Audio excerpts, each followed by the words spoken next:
इस कार्यक्रम के पुण्यार्चक हैं श्री वर्धमान श्वेतांबर स्थानक वासी जैन श्रावक संघ ट्रस्ट, उपाध्याय प्रवर प्रवीण ऋषि चातुर्मास समिति। हम छोटे से देहात में रहते थे, स्कूल के लिए मैं घोड़ेगांव जाता था और घोड़ेगांव में महासती जी पधारे हुए थे।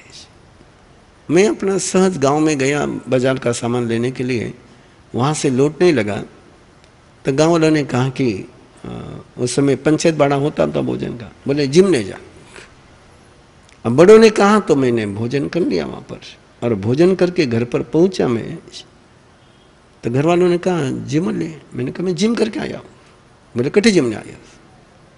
बोले महासती जी पधार्या है। उठे रसोड़ो थो, उठे घोड़ेगांव ना क्यों जिम ले, जिम लिया। बोले तू वहाँ भोजन करके आया कैसे तू? वो रसोड़ा चल रहा है, बोले दर्शनार्थी के लिए। तूने सामायिक करी, तूने बखान सुना, तू भोजन करके आया कैसे? तुझे वहां भोजन करने का।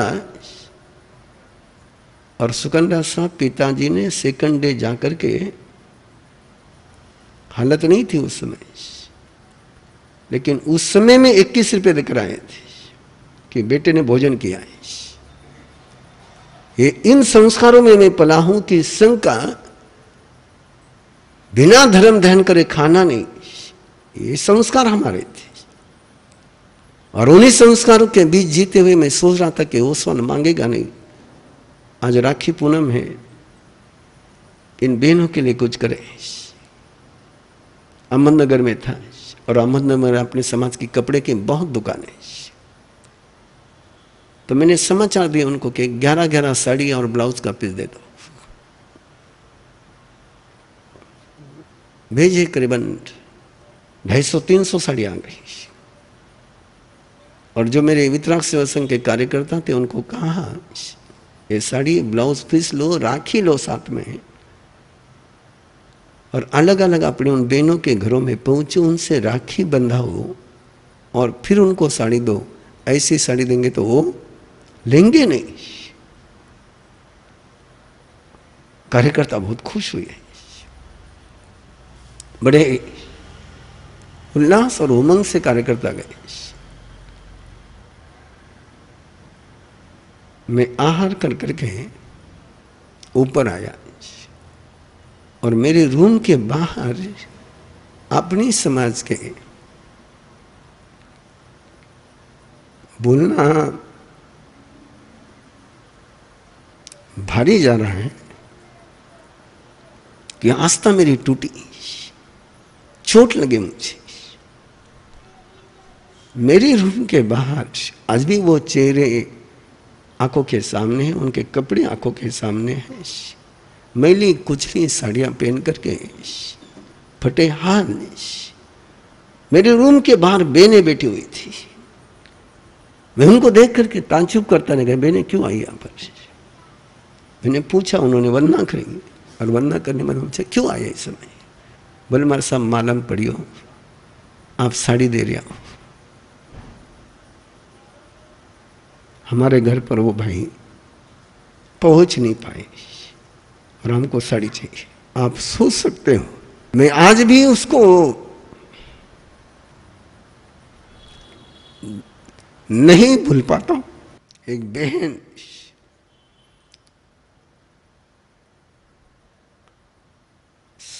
संत के पास साड़ी मांगने के लिए पहुंच जाए, क्या मजबूरी होगी उसकी, क्या स्थिति होगी उसकी।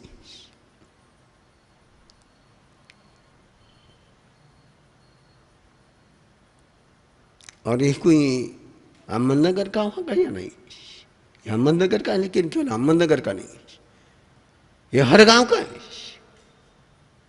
ये हर सिटी का है। और तब फिर गुस्सा आता था मुझे कि समाज की ये हालत है, और समाज वाले फंक्शन में लाखों रुपए खर्च करते हैं। गुस्सा आता था मुझे, बोल नहीं पाता था, लेकिन गुस्सा आता था। ये क्या है? तुम्हारी एक पत्रिका में, तुम्हारी फंक्शन के एक पत्रिका के खर्चे में पता नहीं कितने लोगों के घर कितने दिनों के चल जाएंगे। और ये आपको भी पता है, आप फंक्शन के लिए पट्टी कर सकते हो, लेकिन यदि आपने पट्टी करी, इसके लिए पट्टी मांगने गए कि भाई उस परिवार को संभालना है, पट्टी हो पाएगी? उस दर्द में से गौतम लब्धि का कार्यक्रम जन्मा है कि नहीं, इन बहनों को हाथ फैलाने का मौका दिया। ये समाज का गुनाह है, ये संघ का गुनाह है कि संघ ने उनको संभाला नहीं, समाज ने उनको संभाला नहीं। यदि समय पर उनको संभालते तो उनका स्वाभिमान मरता नहीं, और स्वाभिमान मरने के बाद आदमी का जिंदा रहना, क्या जीवन जिएंगे? ये तो जब तक उनके अंदर की अस्मिता मरती नहीं है, तब तक यदि संभाल लो तो संभाल लो। एक बार ये शर्म निकल गई तो फिर तो उनको भीख मांगने क्या, किसी बात में उनको कोई झिझक रहती ही नहीं। एक ओसवाल की सबसे बड़ी क्वालिटी को हमने खो दिया।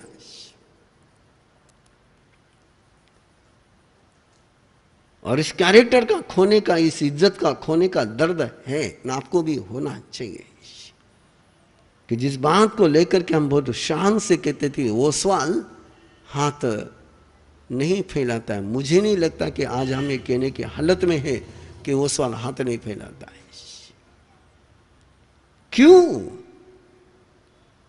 क्यों नहीं हम संभाल पाए इनको? क्यों हमने इंतजार किया कि उनकी आस्था टूट जाए, उनकी अस्मिता मर जाए?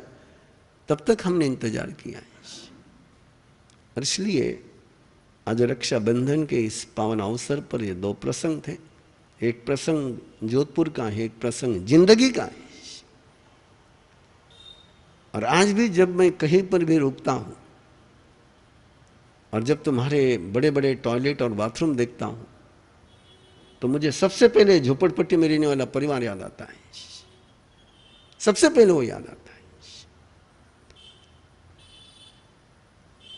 कि इनके बाथरूम के लिए जितना पैसा लगा उतने में उसका 1 BHK का फ्लैट बन जाएगा।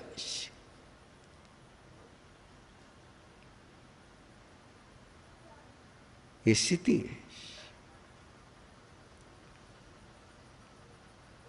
आपके नारायण मूर्ति की सुधा मूर्ति, उसकी मिसेस, उसका एक प्रसंग दे रहा हूं कि वो अपने पीहर जा रही थी और पीहर जाते समय एक घाट से गुजर रही थी गाड़ी उसकी। तो घाट में उसने देखा कि उस पहाड़ी में कुछ बहनें बहुत दूर से पानी उठा करके चढ़ा करके ला रही। वो दृश्य उसने देखा, वो नीचे उतरी, उसने पूछा क्या है? बोले पीने का पानी 3 किलोमीटर से लेकर के आ रहे हैं। पीने का पानी 3 किलोमीटर पर से लेकर के आए। सुधा मूर्ति ने लिखा है उसकी किताब में। घर बन रहा था और घर में बाथरूम बन रहा था, बाथरूम वो टब बाथ बन रहा था। मैं वहां से लौटी और टब बाथ को स्टोर रूम बना दिया है। जिस देश में बहनों को पानी 3 किलोमीटर पर से लाना पड़ता होगा, उस देश में मुझे टब बाथ में स्नान करने का अधिकार नहीं है। ये संवेदना है। और ये संवेदनाएं जब जन्मती तब धर्म का जन्म होता है। और ये संवेदना नहीं जन्मती है तो चाहिए जितनी तुम क्रियाएं कर लो, तुम्हारे मन में भी साधर्मिक वात्सल्य की भावना नहीं है, धर्म बंधु भाव नहीं है। आचार्य हेमचंद्र बहुत मोटी खादी की चद्दर ओढ़ करके बैठे थे। राजा कुमारपाल दर्शन के लिए गए और कुमारपाल ने वो चादर देखी और आचार्य हेमचंद्र से कहा कि आप राजगुरु हो, आप मेरे गुरु हो, आपको ये चादर शोभा नहीं देती है, और आचार्य हेमचंद्र ने कहा, तेरे राज्य में उस समय बड़ा गजब का कानून था कि किसी का पति मर जाए तो उसकी सारी संपत्ति राजकोष में जमा होती थी। उस समय का कानून था, और इस कानून का प्रमाण है तुम्हारा ईशुकारी अध्याय, भृगुपुरीत का अध्याय, उसका प्रमाण है कि सारी संपत्ति गवर्नमेंट जमा होती थी। बोले तुझे ये चादर नहीं सुहाती, और तेरे राज्य में कितनी बेने हैं जिनको इतनी मोटी चादर भी ओढ़ने को नहीं मिलती है, तो उनके कारण से तेरा कोष भरा हुआ है। और जब पूरी बात आचार्य हेमचंद्र के मुंह से सुनी तो राजा कुमारपाल ने लौट करके पहली राजाज्ञा निकाली कि यहां से आगे किसी विधवा का एक भी पैसा राजकोष में नहीं आएगा। ये संवेदनाओं की बात थी। और आओ आज की बात करें। जय बोलो महावीर स्वामी की,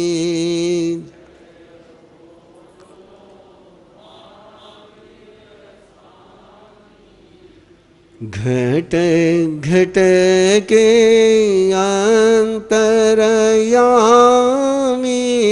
की, घट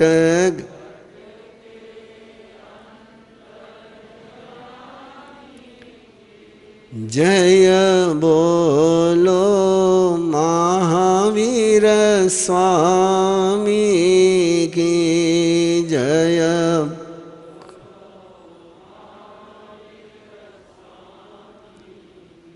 भगवान ऋषभ देव के बेटे सुमंगला से भरत और ब्राह्मी का जन्म हुआ है। सुनंदा से बाहुबली और सुंदरी का जन्म हुआ है। और उस समय की परंपरा चली आई थी कि जो 7 जन्मे हैं वे ही सहजीवन जिएंगे, वे ही माँ बाप बनेंगे और एक जोड़े को जन्म दे करके चले जाएंगे। ये परंपरा थी उस समय की। जैसे आज की आपकी रूढ़ियां, बहुत सारी रूढ़ियां, वैसे उस समय की ये बहुत लंबे समय से चली आई हुई परंपरा थी कि जो 7 जन्मेंगे वो 7 रहेंगे। उन दोनों के जिंदगी में तीसरा नहीं आएगा। ये उस समय की बड़ी सहज परंपरा थी, जिसको हम लोग एक छोटे से शब्द में समेट लेते हैं, युगलिया काल। पर उस युगलिया काल का कैरेक्टर अपने दिमाग में आना चाहिए कि ये परंपरा थी, ये व्यवस्था थी, इसका कोई ऑप्शन हो सकता है, किसी ने सोचा नहीं था। पहली बार ऋषभदेव ने एक युगल में से युगल का जोड़ा टूट गया तो उस रही हुई उस बेटी बहन से सुनंदा के साथ उसको पत्नी के रूप में स्वीकार किया। लेकिन फिर भी वो परंपरा चल रही थी। 7 जन्मे हैं तो 7 रहना है, 7 आगे बढ़ना है, कोई इधर उधर झांकने का मौका नहीं था। लेकिन कुछ पिछले जन्म के संयोग, पिछले जन्म के रिश्ते, ये भगवान ऋषभदेव के 100 बेटे, 2 बेटियां और भगवान ऋषभदेव, ये सारे पिछले जन्म में एक साथ साधना करे हुए हैं। ये कोई इस जन्म का रिश्ता नहीं है। ये 108 जीव, कितने जीव? 108 जीव पिछले जन्म में एक साथ साधना की हुई है। और पूरा महापुराण में पूरा जिक्र आता है कि किस प्रकार से उन्होंने साधना साथ में करी और किस प्रकार से यहाँ एक साथ में जन्म लिया। उस जन्म में ब्राह्मी और सुंदरी की आत्मा पुरुष ही थी पिछले जन्म में। इस जन्म में वो फीमेल बनी और फीमेल बनने के बाद भी बाहुबली के साथ सुंदरी का जन्म हुआ है। और भरत के साथ ब्राह्मी का जन्म हुआ। तो ये बिल्कुल नेचुरल था कि बाहुबली सुंदरी के साथ रह जाए और भरत ब्राह्मी के साथ रह जाए। लेकिन दोनों का परस्पर में एक अलग तर्क शुरू हो गया है। बड़े सुंदर शब्दों में आचार्य जिनसेन ने, बड़े सुंदर शब्दों में, बड़े काव्यमय शब्दों में उन्होंने सारे इस प्रसंग का जिक्र किया है कि भरत का आकर्षण सुंदरी के प्रति होने लगे है और ब्राह्मी का झुकाव बाहुबली की तरफ होने लगे है। धीरे धीरे धीरे धीरे वो प्रेम बढ़ने लगा। आपको कोई दिक्कत तो नहीं जाएगी लव स्टोरी सुनने में? ये लव स्टोरी है और इस लव स्टोरी का आधार तुम्हारा इतिहास है ना। आप, मुझे पता नहीं आप लोगों को लव स्टोरी से डर क्यों लगता है ना। थाने लव स्टोरी क्योंकि बिल्कुल थाने स्वाटे गई महाराज का ही बोल दिया है ना। राजा श्रेणी करो न रानी चेलनारो किडनैप करने लाई है। चेलना को कैसे करके लाया? किडनैप करके लाया थे। उद्योग मत कर जो। लेने गया था उसकी बहन को, लेने गया था उसकी बहन को, आ गई चेलना। ये चेलना चेलना ही है ना। तो इसलिए बड़ी सुंदर कहानियां लेके आप लोग क्यों डिसलाइक करते मुझे पता नहीं। अब महावीर गाथा सुनना चाहते हो तो फिर इसकी तैयारी रखना। महावीर गाथा में कोई वैराग्य कथा इला को नहीं, सगळी प्रेम कथा सही ना। थाने प्रेम कथा सुनने की तैयारी हो तो ही महावीर गाथा शुरू कर जाओ।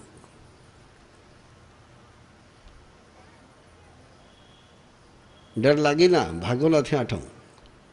हाँ, जब मैं कहूँगा ना जसोदा का नाथ, वसुमती का साजन, चंदना का भगवान, मेरे प्यारे वर्धमान, तो जोधपुर का गलिया में चर्चा शुरू हो जाएगा पीछे कि मार सब कई बोल रहे हैं। इस कार्यक्रम के पुण्यार्चक हैं श्री वर्धमान श्वेतांबर स्थानकवासी जैन श्रावक संघ ट्रस्ट, उपाध्याय प्रवर प्रवीण ऋषि चातुर्मास समिति।